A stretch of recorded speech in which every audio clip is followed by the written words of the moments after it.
A União das Casas Espíritas da Zona Norte apresenta O Espiritismo está no ar, um programa que anuncia, esclarece e consola.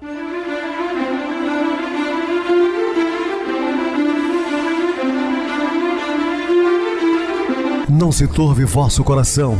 Credes em Deus, credes também em mim. Na casa de meu pai há muitas moradas. Se assim não fora, eu vou-los teria dito, pois vou preparar-vos lugar. O Espiritismo está no ar. Sintonize esta frequência. Pare, pense na vida, faça perguntas. Uma ótima noite para você. Estamos juntos mais uma vez desde 2014 pela emissora local ou pela internet, que é o www.radioclubefm.com.br. Também estamos pelo YouTube, o canal é Viver _ Melhor. Se inscreva, deixa seu like, sua opinião é sempre importante para nós. Ou acesse o YouTube, digite O Espiritismo está no ar. Lá encontrarão vários programas, inclusive o do dia. Recebo carinhosamente meu querido amigo, expositor espírita Marcos Ferreira. Uma boa noite, seja muito bem-vindo. Boa noite, Pedrosa. Boa noite a todos os ouvintes. Obrigado pela oportunidade e mais uma vez estudar juntos o Evangelho de Jesus. Que assim seja. Bem, vamos estudar sobre abolição e também dissolução do casamento. Dúvidas? Entre em contato conosco ligando para o WhatsApp da Clube FM, que é 0 operadora 32 99932 7758. Quer falar comigo? Utilize a TIM 988012675, o WhatsApp 9844949, novamente 59. O e-mail, o espiritismo está no ar, @hotmail.com. Interajam conosco, façam perguntas, tirem dúvidas, podem dar sugestões ao programa. Estamos sempre à disposição de todos os ouvintes. Vamos agora para aquele momento muito especial, esse momento de oração. Sintonize esta frequência. O Espiritismo está no ar. Momento de oração. Fechemos nossos olhos, levemos nossos corações de Jesus, sintonizemos com os bons espíritos e aproveitamos a oportunidade de hoje para estudarmos o Evangelho de Jesus e colocá-los em prática no nosso dia a dia, com muita paz, muito amor e muita luz. Que assim seja, graças a Deus. Estamos apresentando O Espiritismo está no ar. Bem, meus amados irmãos, estamos de volta com o assunto da noite, falando sobre abolição e da dissolução do casamento. A despeito das uniões matrimoniais representarem, na maioria, instâncias de reajustes espirituais, a abolição do casamento seria, pois, regredir a infância da humanidade e colocar o homem abaixo mesmo de certos animais que lhe dão exemplo de uniões constantes. Existem aí algumas correntes, no mundo tentando dissolver a família, que é a célula máter da sociedade. Então seríamos regredir ao passado longínquo e nos tornarmos inferiores aos animais irracionais que constituem famílias. Inclusive algumas espécies vivem juntos até que um parta, e quando morre ele fica sozinho, como é o caso das araras, papagaios, enfim. Ele não mais tem relação, não constitui mais família.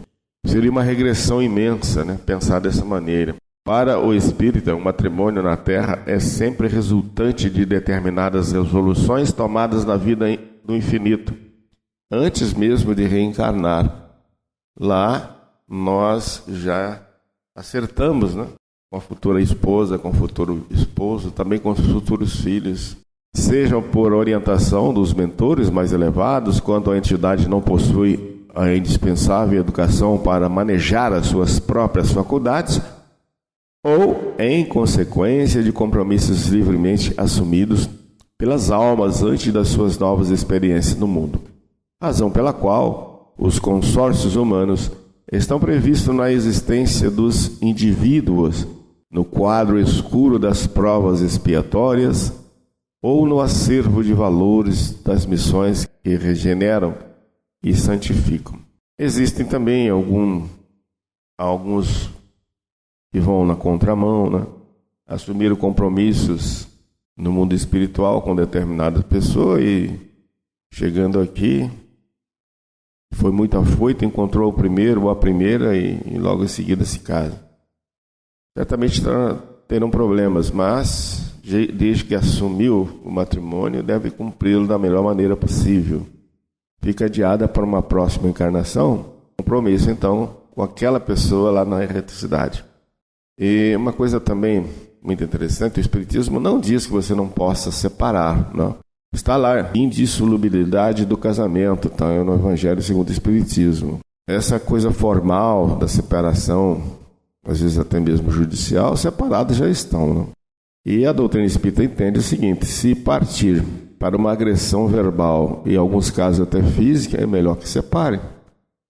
E não se tornem inimigos mortais, respeitando um ao outro, seguindo seus caminhos, né, diferentes, para que um dia possam encontrar novamente.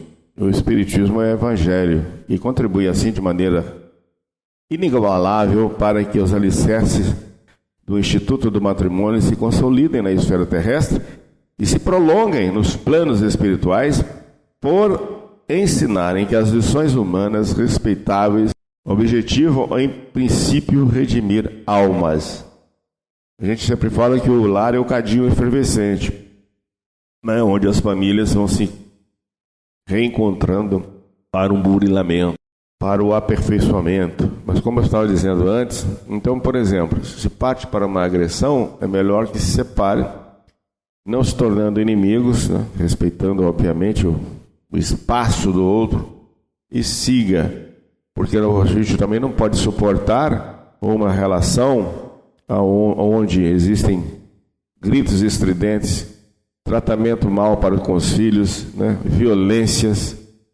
Então, neste caso, já estão separados. Quando Jesus disse que Deus uniu o homem não separa, ele estava falando da afinidade dos corações, de almas que se amam verdadeiramente, não por uma convenção social, não por palavras repetidas no momento do matrimônio, como é feito normalmente por determinadas religiões tradicionais, o que nós não estamos aqui criticando.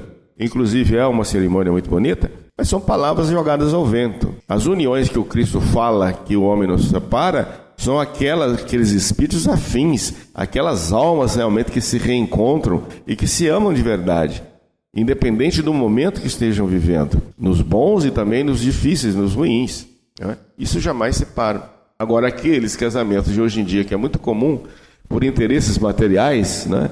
O fulano de tal é um grande partido porque ele tem um patrimônio muito grande, ou, né, ou vice-versa, a jovem é de família muito rica e eu tenho que entrar ali para me dar bem. Isso não vai funcionar nunca, porque se pessoas que se amam têm problemas na relação, não vivem as mil maravilhas, às vezes tem algum contratempo ou outro, imagina sem ter esse sentimento de amor recíproco. Essas uniões, elas tendem a se romperem o mais breve possível.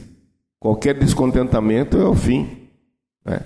Porque não tem sustentação, não tem base. Nós temos que construir sobre a rocha a nossa pedra, como está lá no Evangelho segundo o Espiritismo. Se constrói na areia, vem a água e derruba o lar, acaba com tudo. Então, na primeira tempestade da vida, as pessoas, cada um segue para um canto. E quem mais sofre? Os filhos, né? Isso é muito difícil, nós temos que pensar muito com relação a essas coisas. Na condição ordinária, quis Deus que os seres unissem não só pelos laços da carne, mas também pelos da alma, a fim de que a afeição mútua dos esposos se lhes transmitissem aos filhos e que fossem dois e não um somente, amá-los e cuidar deles e fazê-los progredir. Então, nós como pais temos a missão número 1 de colocar os nossos filhos no caminho do bem. Essa é a principal responsabilidade dos pais.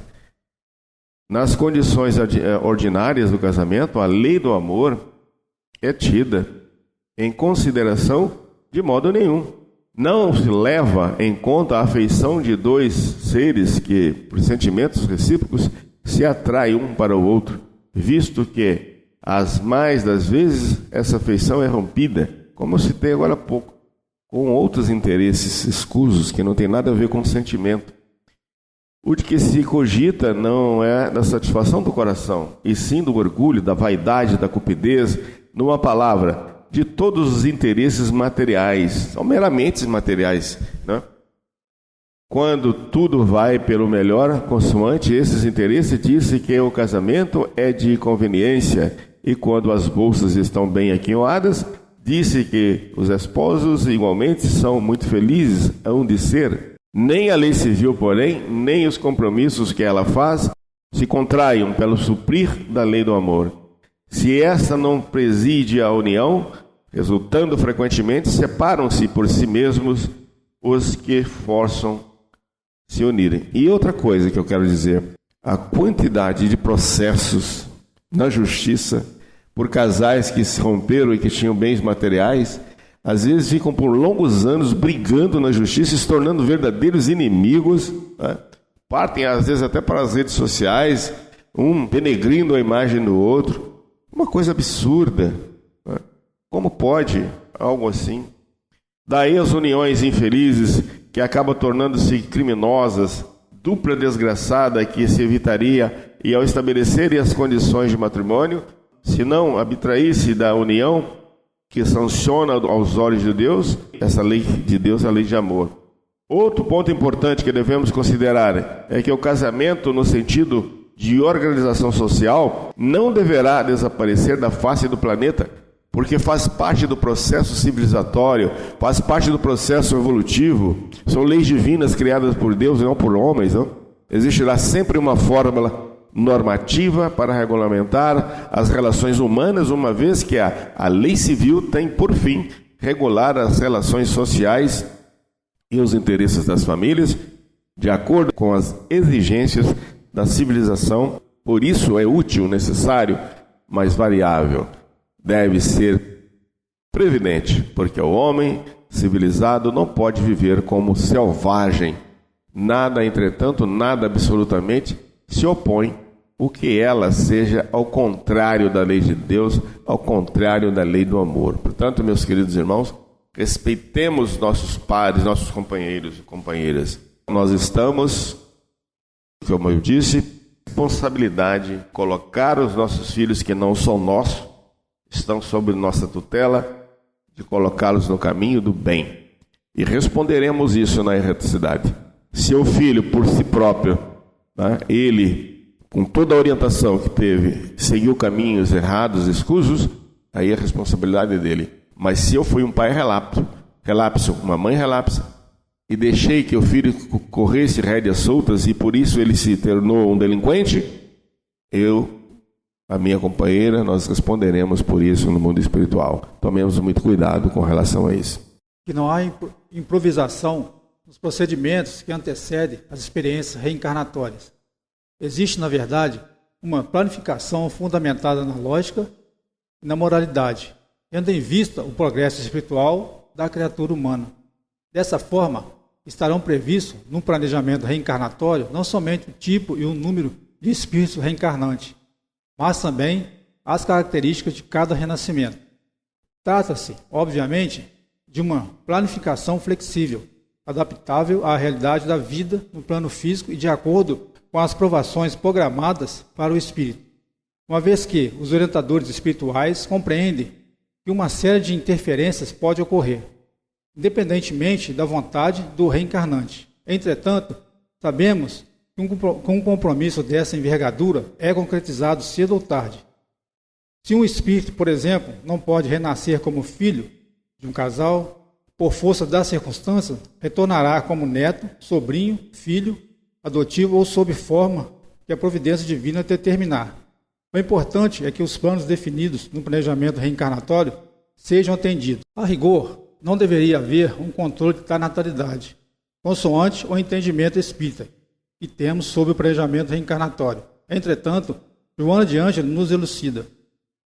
Alegações poderosas que merecem consideração vêm sendo arroladas para justificar-se a planificação familiar através do uso dos anticonceptivos de variados tipos.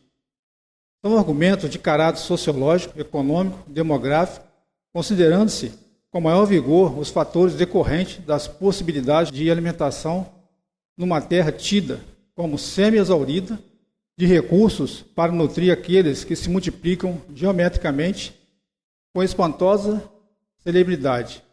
Sem dúvida, estamos diante de um problema de alta magnitude, que deve ser, todavia, estudado à luz do Evangelho e não por meio de complexos cálculos frios da precipitação materialista. O homem pode e deve programar a família que deseja, e lhe convém ter número de filhos, período propício para a maternidade.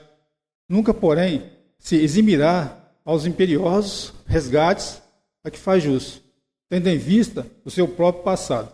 Em O Livro dos Espíritos, questão 693, há a seguinte indagação de Allan Kardec: são contrários à lei da natureza, as leis e os costumes humanos que têm por fim ou por efeito criar obstáculos à reprodução.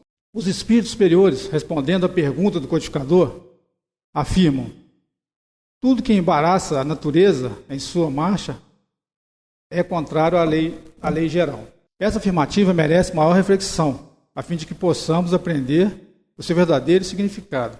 Por meio de um simples exercício mental, poderíamos reescrever dessa forma o texto: são contrários à lei da natureza e os costumes humanos que efetivamente têm por fim ou por efeito criar obstáculos à reprodução. Por quê? Sendo contrários à lei geral, embaraçam a natureza em sua marcha. Em outras palavras, podemos também dizer que desde os obstáculos à reprodução não firam a moral nem a ética, podem ser utilizados como, por exemplo, nos casos de gestação, que põem em risco a vida da gestante. Sabemos, entretanto, que essas são situações específicas, solicitando uma análise mais apurada, envolvendo a opinião dos cônjuges e dos profissionais da medicina, da psicologia. Dessa forma, retornando ao questionamento inicial desenvolvido por Kardec, constata-se a lucidez e a objetividade dos espíritos orientadores, os quais, ao mesmo tempo em que nos esclarecem a respeito de um assunto tão complexo, não deixam de considerar as implicações das leis de causa e efeito, de liberdade e progresso, importantes na elaboração do planejamento reencarnatório. Assim é que, atentos às dificuldades e obstáculos que a criatura humana enfrenta no dia a dia da existência planetária, os espíritos orientadores nos ensinam de forma ponderada que Deus concedeu ao homem, sobre todos os seres vivos, um poder que ele deve usar sem abusar.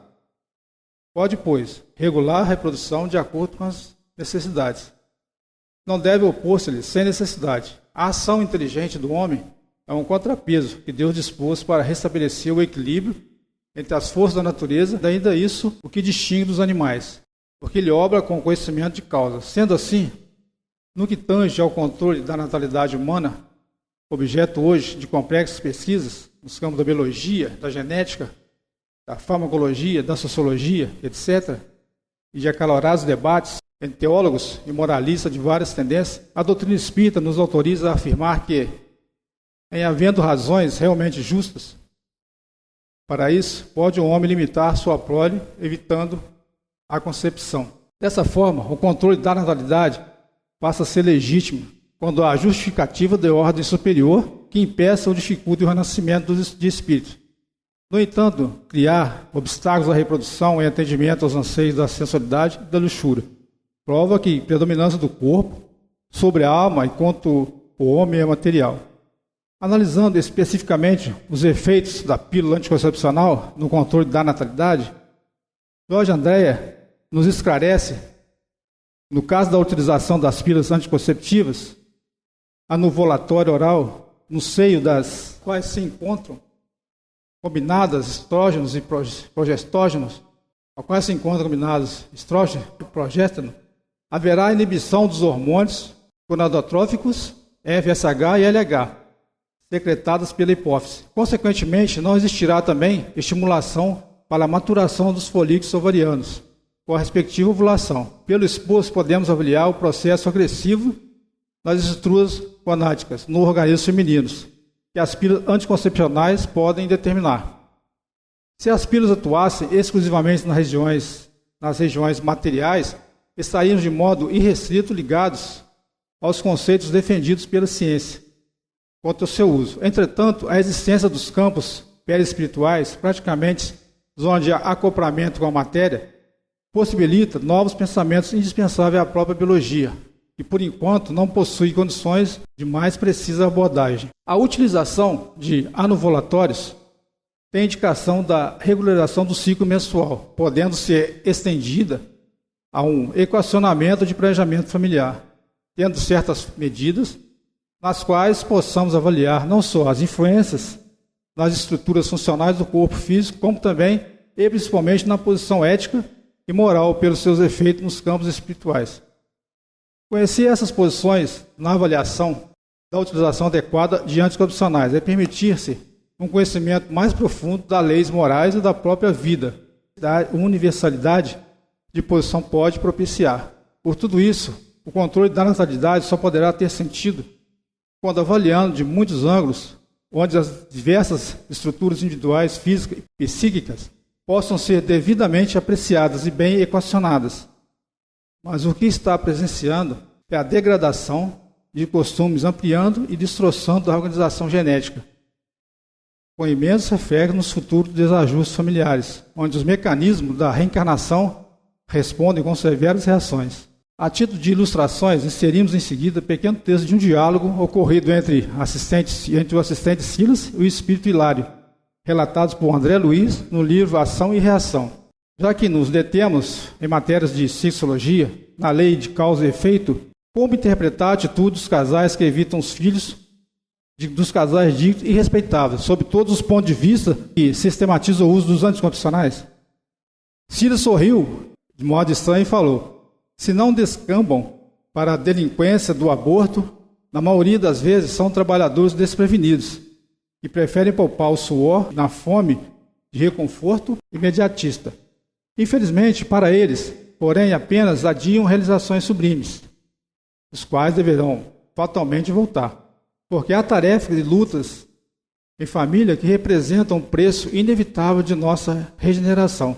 Desfrutam a existência, procurando inutilmente enganar a si mesmos. No entanto, o tempo espera-os inexorável, dando-lhes a conhecer que a redenção nos pede esforço máximo, recusando acolhimento a novos filhinhos, quase sempre programado para eles antes da reencarnação. Emaranham-se nas futilidades e preconceitos das experiências de subnível, para acordarem depois do túmulo, sentindo frio coração.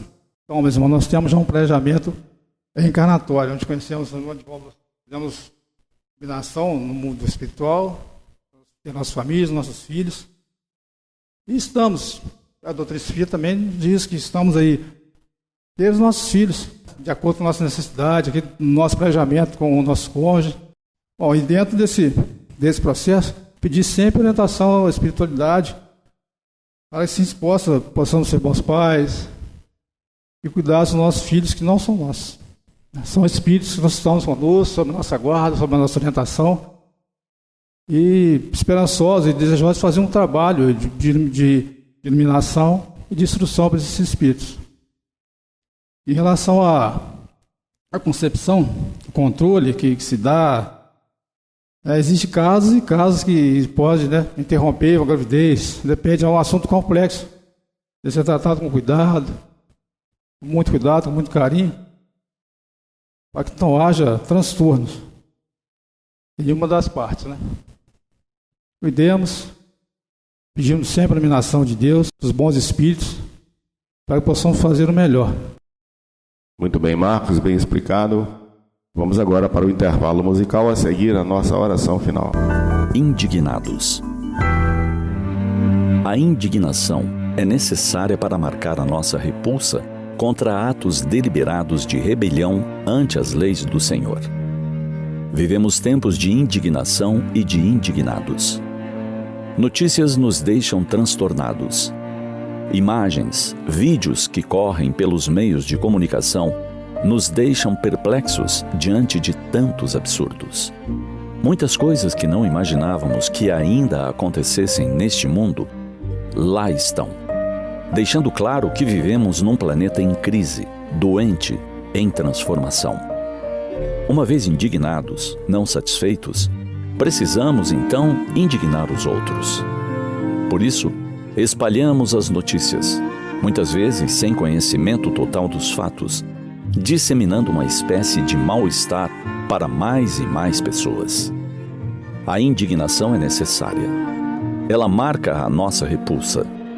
Ela mostra que aquele mal não está mais dentro de nós e reforça a nossa proposta de jamais fazermos algo assim. A indignação é um vigia interno, ainda natural em nós, mas que precisa ser passageiro, ou, ao menos, precisa ser transformado em algo maior com urgência.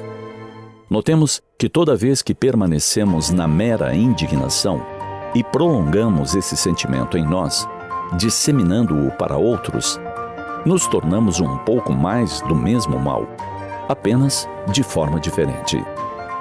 Se a indignação não for convertida em algo útil para todos, algo que produza o bem, ela acaba se tornando um mal ou um nada.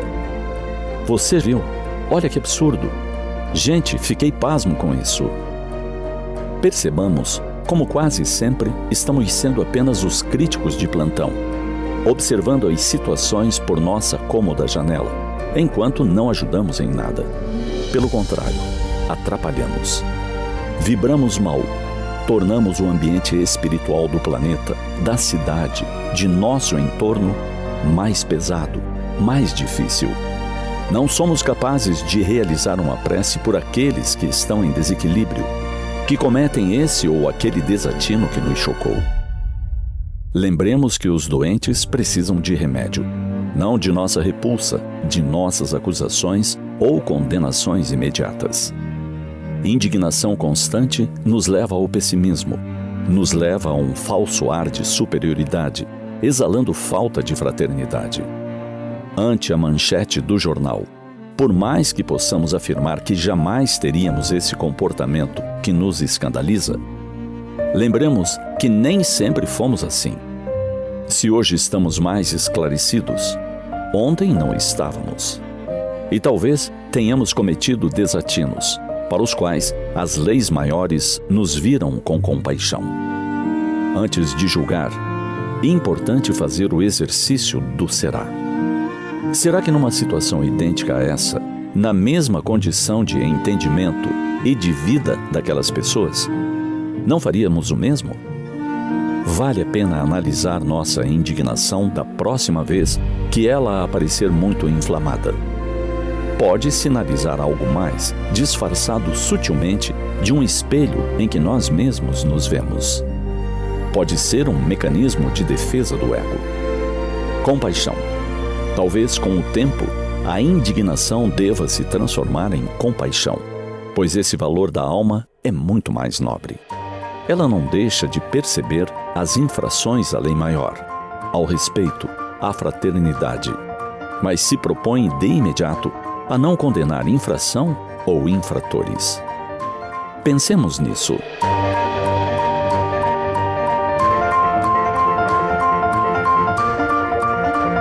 Sintonize esta frequência. O Espiritismo está no ar. Momento de oração. Meus queridos e amados irmãos em Cristo, abençoemos aqueles que se preocupam conosco, que nos amam, que nos atendem às necessidades. Valorizamos o amigo que nos socorre, que se interessa por nós, que nos escreve, que nos telefona, para saber como estamos indo. Pois a amizade é uma dádiva de Deus. Mais tarde, haveremos de sentir falta daqueles que não nos deixam experimentar a solidão. Então, meus queridos, pensemos nisso. Quantos irmãos queridos, quantos amigos de verdade nós temos, preocupam o tempo todo conosco. Querem saber se estamos bem, ligam, passam a mensagem, como vai? Devemos retribuir com a mesma proporção de alegria, de carinho, acima de tudo. Lembrando sempre que nós somos seres gregários. Vivemos porque convivemos. Muita paz a todos, que Deus nos abençoe. Meu querido irmão Marcos, suas despedidas. Boa noite, Piedosa. Mais uma vez, obrigado pela oportunidade. Agradecendo a todos os ouvintes pela participação. Vamos agora procurar viver esse momento de ensinamento de hoje de Jesus, vivenciado no dia a dia, com muito amor, com muita paz, com muita luz, E assim seja, graças a Deus. Boa noite para você, Marcos. Muito obrigado pelo apoio aqui no programa. Boa noite também a todos os amados irmãos ouvintes do YouTube, internautas do Brasil, do exterior, nossos irmãos da Zona Norte e de Juiz de Fora, que nos acompanham com a rádio local, o 87,9 Rádio Clube FM. Continuem ligados, ouvindo a nossa próxima atração, o programa Batidão com o DJ Tico.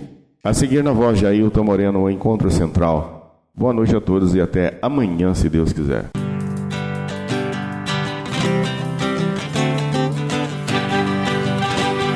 A União das Casas Espíritas da Zona Norte apresentou O Espiritismo Está no Ar, anunciando o Evangelho de Jesus, esclarecendo sua mensagem, consolando corações. Olhe pro céu e descubra imagens de luz. Sinta em Jesus o amor todo que Deus te deu. Pense no bem, no melhor em que pode fazer. Seja o que for, também vai receber. De coração, ajude-me, irmão, a caridade é o caminho do amor. Faça ainda que possa sofrer, pois bênçãos de Deus há de ter. Ame, perdoe e viva melhor a natureza, o céu e o mar. Veja o encanto que a vida nos dá, a chance eterna que temos para amar.